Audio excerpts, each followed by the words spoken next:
Brad Pitt F1 the movie racing car movie release అయి నిన్న ఆదివారంతో 17 రోజులు కంప్లీట్ అయింది. ఈ 17 రోజుల గ్రాస్ కలెక్షన్స్ చూస్తే ముందుగా ఇండియాలో ఈ సినిమా 65 కోట్లు, ఇండియాలో బాగా వచ్చే కలెక్షన్స్. బట్ ప్రపంచవ్యాప్తంగా చూసుకుంటే ముందుగా అమెరికాలో ఈ సినిమా కేవలం $136 మిలియన్ మాత్రమే కలెక్ట్ చేసింది. అంటే మన కరెన్సీలో చెప్పాలంటే 1000 కోట్లు వచ్చాయి అమెరికా నుంచి. ఇక మిగతా ప్రపంచ దేశాలన్నీ కలిపి $257 మిలియన్, అంటే మన కరెన్సీలో చెప్పాలంటే మరో 2000 కోట్లు వచ్చాయి.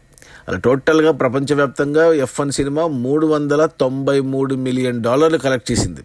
అంటే మన కరెన్సీలో చెప్పాలి అంటే అప్రాక్సిమేట్గా గ్రాస్ వచ్చేసి 3200 కోట్ల గ్రాసు. ఈ సినిమా బడ్జెటే $300 మిలియన్ ఉంది. అంటే మన కరెన్సీలో 2400 కోట్లు. 2400 కోట్లు పెడితే 3200 కోట్లు గ్రాస్ వచ్చింది. ఇవి సరిపోవు, డబల్ రావాలి సినిమా హిట్ అవ్వాలంటే. అట్లీస్ట్ $500 మిలియన్ మార్క్ని టచ్ అవ్వాలి. కానీ ఈ సినిమా కలెక్షన్స్కి Jurassic world park rebirth cinema దెబ్బేసింది. అది మన బ్రాడ్ పిట్ కొత్త Hollywood cinema F1 the movie. Cinema అయితే ఎక్సలెంట్గా ఉంటుంది. రిలీజ్ అయిన 17 రోజుల్లో $393 మిలియన్, అంటే మన కరెన్సీలో చెప్పాలి అంటే 3200 కోట్ల గ్రాసు. సినిమా బడ్జెట్ $300 మిలియన్, అంటే 2400 కోట్ల గ్రాసు.